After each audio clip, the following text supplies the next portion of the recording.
wabarakatuh. Waalaikumsalam warahmatullahi wabarakatuh. Jadi hari ini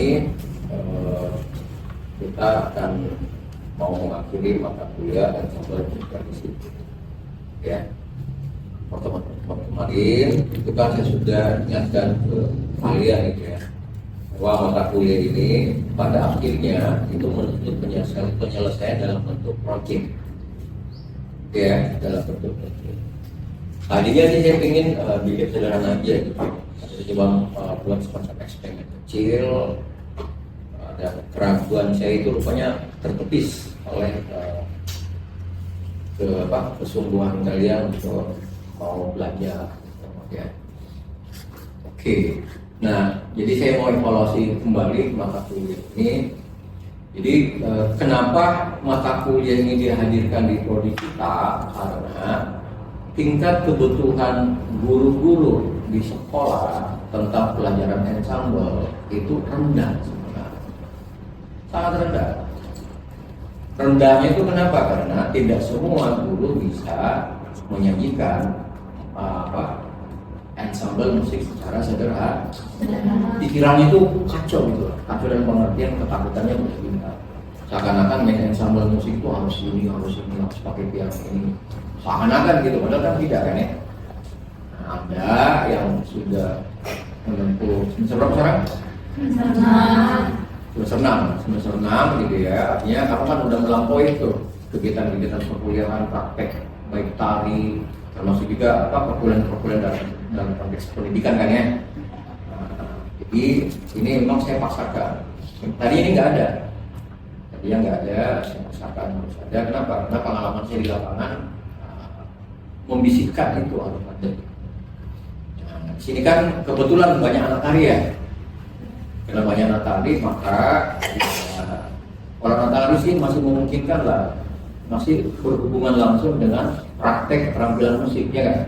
Kenapa? Karena di tari ada hitungan musiknya kan. Nah, yang sulit itu kalau anak rupa, kalau anak drama masih mungkin. Yang susah itu anak rupa. Gitu ya. Nah, jadi bikin ujungnya kita mau membuat komposisi ensemble secara sederhana. Jadi bukan secara profesional yang harus ada alat-alat yang konvensional, keyboard yang saya nggak izinkan. Kenapa? Kondisi kita itu nggak bisa disamakan dengan Jakarta yang di Jawa pada umumnya. Jawa orang udah mapan di tempatnya. Mapan dalam pengertian tingkat fasilitasnya udah terpenuhi. Ya nggak? Jalan-jalannya udah licin. Kalau kita di sini masih banyak polisi tidur. Kan gitu ya. Makan longsor di mana-mana. Oke, nah kemarin saya sudah ingatkan juga kan bahwa pencapaian 100% perkuliahan ini itu ada di sini, ada di sini.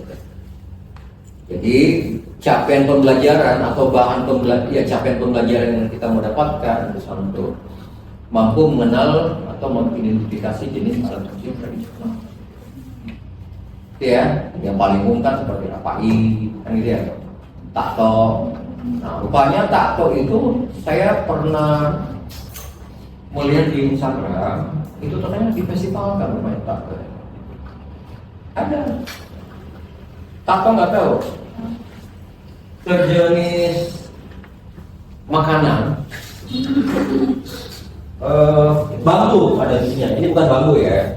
Dia dibelah. Bukan seperti ronda boleh, tapi bukan ronda ya.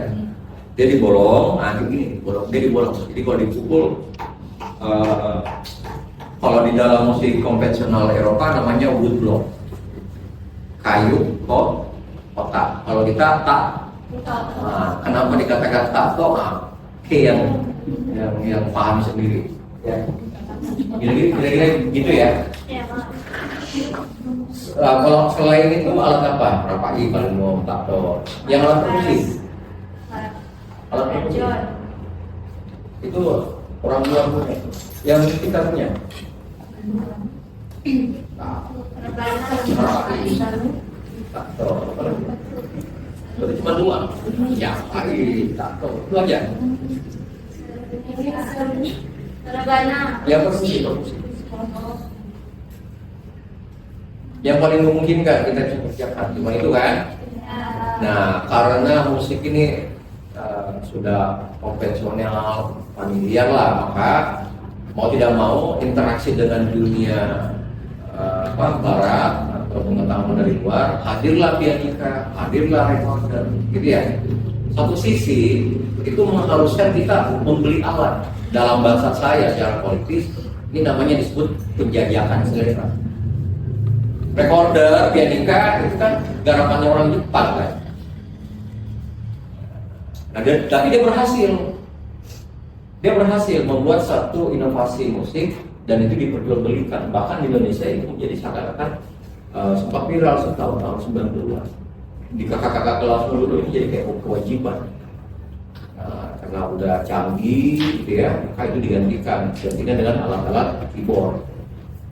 Gitu ya, itu seperti itu. Nah, kalau kamu sudah bisa mengidentifikasi, kemarin juga saya bilang ya. Nah, menuliskan juga udah ya. Nah, bikin komposisi juga sudah kan? Sekarang yang terakhir ini kita mau menyanyikan. Ya. Jumlahnya 50%, tinggi loh. Ya, kemarin udah siap kan? Oke. Nah, ini kemarin bahan kajian yang sebenarnya yang sudah pernah kita bicarakan. Ya.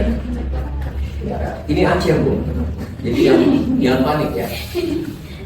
Nah, ini bahan kajian kemarin kita bicarakan. Yang kemarin saya bicarakan tentang sejarah itu sudah terbukti ya, fungsinya untuk apa, akustik dan organologinya. Kalian juga udah buat kan ukuran-ukurannya kemarin, ya enggak?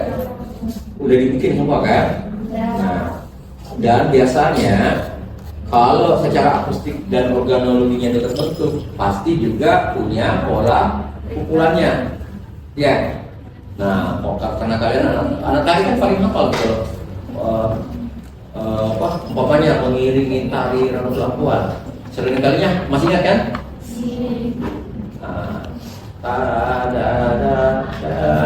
Gitu ya. Kan gitu ya.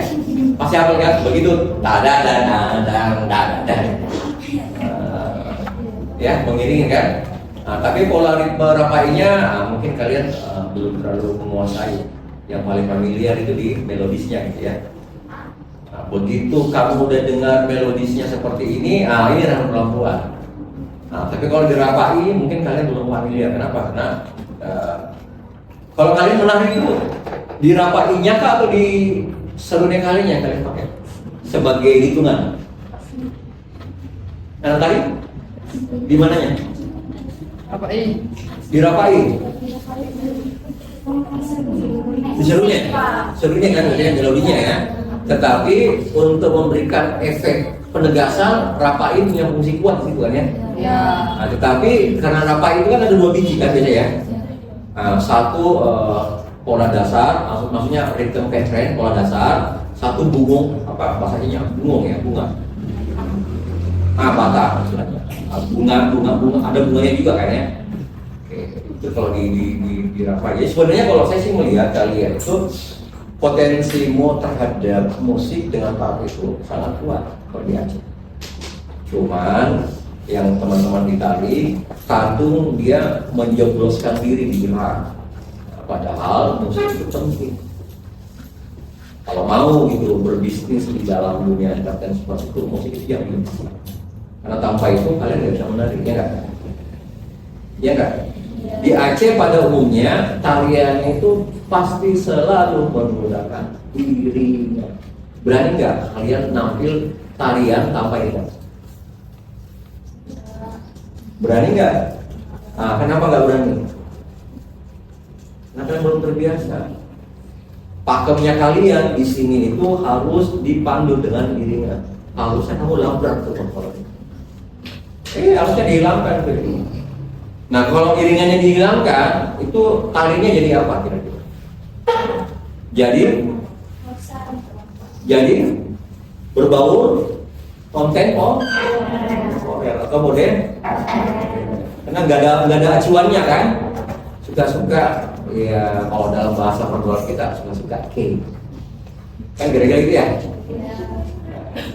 Gitu.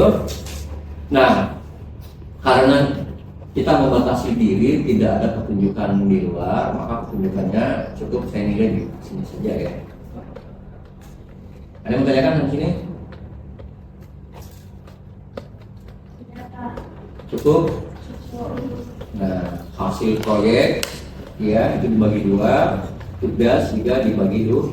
Nah, gimana kan dia? Nah, proyeknya ini yang 50%. Tugas-tugasnya rupanya ada 3 di situ. Kita ada kuis nggak? Nggak ada kan? Berarti aman. Oh ya, oke. Nah, ini pustakanya. Nah ini yang saya maksud.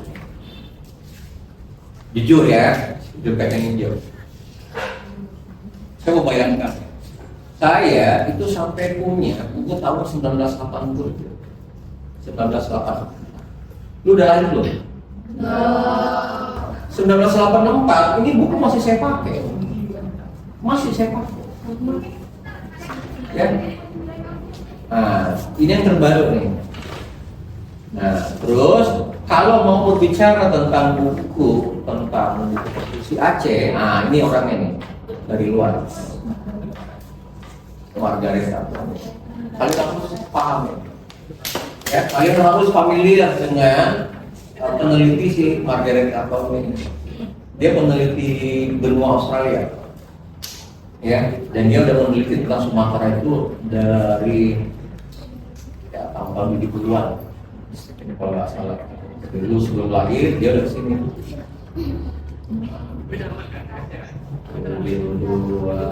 Seingat saya ya, kalau begitu 72 tahun 80-an. Tahun 80-an kalau nggak salah. Nah, TKA kedua itu kan tahun 72 ya.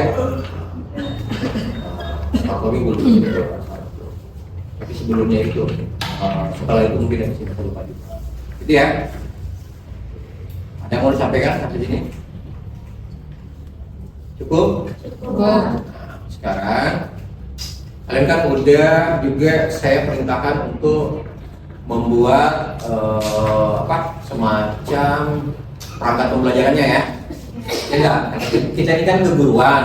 Kalau umpamanya di sekolah-sekolah institut seni umpamanya ada silabusnya, ada perangkat-perangkat gitu, tetapi kita lebih spesifik perangkat pembelajarannya. Itu meliputi apa? Bahan ajar. Bahan ajar itu berupa bentuk materi kan, dan biasanya bahan ajar itu menyesuaikan untuk satu kali pertemuan satu materi bahan biasanya gitu kan ya. Nah, hari ini tidak memungkinkan untuk satu kali pertemuan tentang penyajian kan. Ini kan udah pertemuan terakhir gitu ya, kemarin-kemarin udah kita tes gitu ya. Tes untuk diuji dan saya anggap ini udah final gitu. Nah, terus bahan ajar kamu udah buat, materi RTP juga ada, dan prakteknya juga udah ada ya. Yang saya suka di kamu itu kalian udah sampai dalam tahap penulisan gitu. Nah, cuman gini nih saran saya, kalau penulisan tidak harus menggunakan notasi sebagaimana formalnya notasi barat. Boleh menggunakan simbol yang menurut kepercayaanmu, itu yang saya maksud. Jangan memaksakan menurut kepercayaan orang musik, tersesat kalian. Menurut kepercayaanmu saja. Secara simbol, kalau model gaya ini bunyinya kayak gini. Nah, cuman memang kekurangannya hafal, jadi sistem hafalan gitu. Gitu ya. Nah, sebagai konkret prakteknya, siapa yang mau maju dulu? Silakan.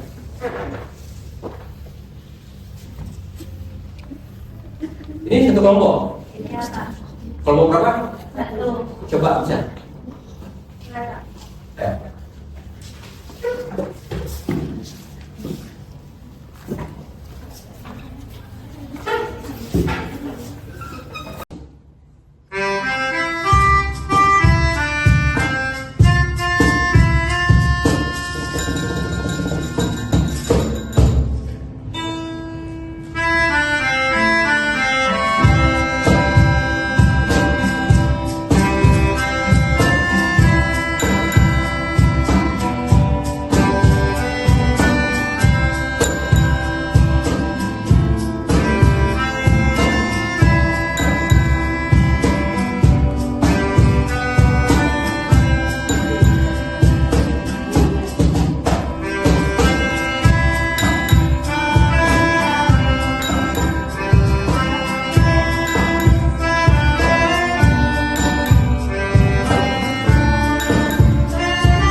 Kalau main musik itu jangan nunduk, harus ngeliat penonton, diajak berkomunikasi gitu, ya.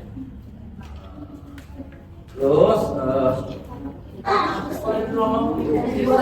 Najwa, perlakuan musik Najwa, kamu kan dari sini lupa kan, jadi saya maklumin aja. Cuma berbos aja sih ngeliat itu. Alat musik itu jangan disimpan di bawah, diperlihatkan. Walaupun itu ya gelap, tetapi itu penting. Ya bu.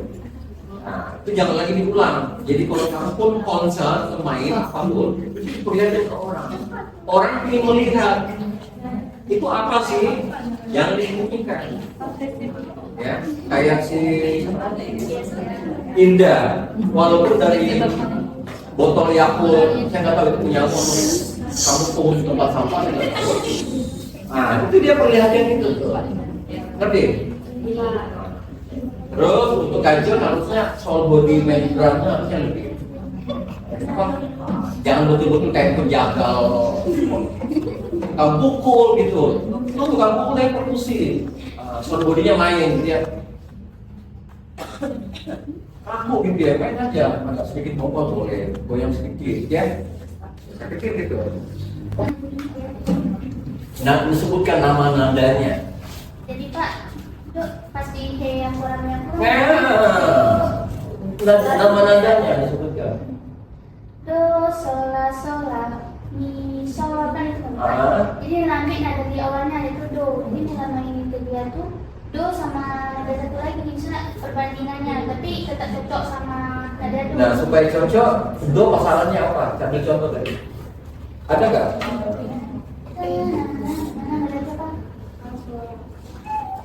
Jadi Coba. ujungnya do, sola, sola, mi, sol. Dia? Dan lalu ujungnya sol. Jadi nilai nada satunya adalah sola gitu. Oh gitu. Itu rumit itu. Dia nggak menyadari, dia memaksakan diri untuk bekerja itu temuannya. Itulah aransemen. Bukan persoalan jelek tidaknya. Ini karya gua. Kalau lu dikritik jelek, bikin karya dong, ya kan? Gitu. Clear ya? Clear, Kak. Oke, terima kasih. Cukup? Cukup. Udah dewa anakku. Oke, ada pertanyaan? Baik, saya pikir udah selesai mata kuliah kita ya. Ya, Kak. Nah, sebelum kita akhiri, saya mau memastikan dulu tugas-tugas akhir. Bisa? Bisa. Kasih waktu sebentar ya. Oke, cukup. Terima kasih. Karena nanti kita akhiri, setelah itu kita akan mau mengecek hasil penilaian untuk pembagian nama-namanya ya. Oke, baik, terima kasih. Jadi Cangga, mata kuliah ini udah selesai. Alhamdulillah. Ya, kalau ada masukan-masukan, kritik yang membangun itu silakan ya. Kalau ada mau belajar khusus untuk latihan produksi, saya tampung gratis ya. Baik, lebih dari saya, mohon maaf. Assalamualaikum warahmatullahi wabarakatuh. Waalaikumsalam.